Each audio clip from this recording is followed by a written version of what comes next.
Barry Sights, is it? Did I say it right? Or you can go. Is it Barry or Barry or Bari? And how do I pronounce your last name? Is it Sights or Seats or Sates? No, I'll say.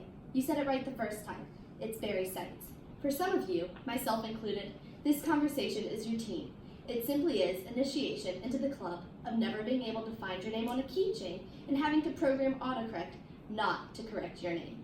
So let me introduce myself.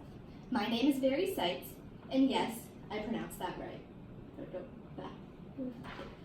If I were to go and search my name in a baby name database, the results would be limited. Nameberry would tell me my name was a variation of Barry with a Y. Still on Nameberry, a simple click to the hyperlinked Barry with a Y would reveal a name of Irish origin that means spear. Baby Namespedia starts off their definition with, and I quote, "The baby boy named Barry is also used as a girl name," end quote. And up until a few months ago, Urban Dictionary claimed Barry was a bald, muscular man with deep blue eyes. Yikes. That is definitely not how a teenage girl wants to be described. For a large majority of my life, the literal meaning of my name has always left me feeling that way. However, after an interview with my mom and grandpa, I found it impossible to judge my name solely on these definitions. I've now realized that the true meaning of my name comes from the people, not the words behind it. I'm named after two men, my Uncle Barry and my great-grandfather Cecil. Barry was my dad's older brother. He died at the age of 21, a few days before his 22nd birthday. He was diagnosed with an inoperable brain tumor his freshman year of college, where he was attending Tulane University. He was only able to complete his first semester of studies before spending 3 years battling the tumor. My mom recalls, and I quote, "In stories shared, he was very sweet, very thoughtful, and very into his studies.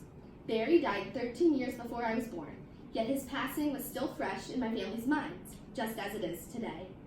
Due in part to this, and partially to the Jewish tradition of naming children in memory of loved family members, I was named Barry with an I. Of course, there were certain obligations to fill before the naming was official. Would my parents have named me Barry if I was a boy? Absolutely not, my mom says. But with an I, you can put a heart over it and make it prettier. Second, my dad's parents, my Nana and Key, were consulted to see if they would be okay with the name. Evidently, they were. Cecilia, my middle name, is derived from my mom's father, Cecil Marks. Cecil, or Peepaw, died a few months before I was born. Because he was my last remaining great-grandparent, I was never able to meet any of my great-grandparents. My mom described Cecil as very traditional and a hard worker. He never met a stranger that he didn't love immediately, even if he did not express it. But there isn't anything he wouldn't do for anybody. My mom says that I'm like him in this way. Is it hard for my parents and grandparents to use Barry and Cecil's names on a daily basis? No, my mom replies. It is a constant reminder of those that we loved.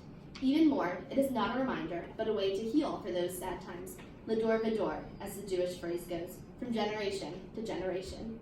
My last name is also a gift of the generations. For information on it, I interviewed my paternal grandfather, Kenny Sights, whom I call Key. Key's father, my great-grandfather, Joe Sights, was born in Poland, in a small town outside of Warsaw. At the age of 9, he left Poland with his family and traveled via boat to the United States. Key remembers that, and I quote, "His father did not remember anything about Poland except traveling to Warsaw on horse and buggy with all of his belongings on his back," end quote. Coincidentally, this was in the year 1919, exactly 100 years ago. Joe and his family did not speak English, so when the officials at Ellis Island asked for their names, they were unable to fully provide it. As a result, Sights is only an adaptation of what my family's last name was. It is only part of the long Polish name the Ellis Island official could not comprehend. Does Sights have any meaning to our family then? Not a literal one, at least. Instead, it is a constant reminder of the life my ancestors rebuilt for themselves upon coming to America. Barry Cecilia Sights. For some, it is hard to pronounce. For me, not so much. My name is next season's fruit. It is life breathed back into something that was originally deemed over.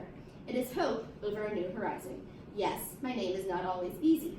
My grandparents call me Bear and Barry Blue Eyes instead. Yes, I do have to explain it to new people I meet. Yes, Sights does not have any meaning in the actual words. But no, I wouldn't change it for anything.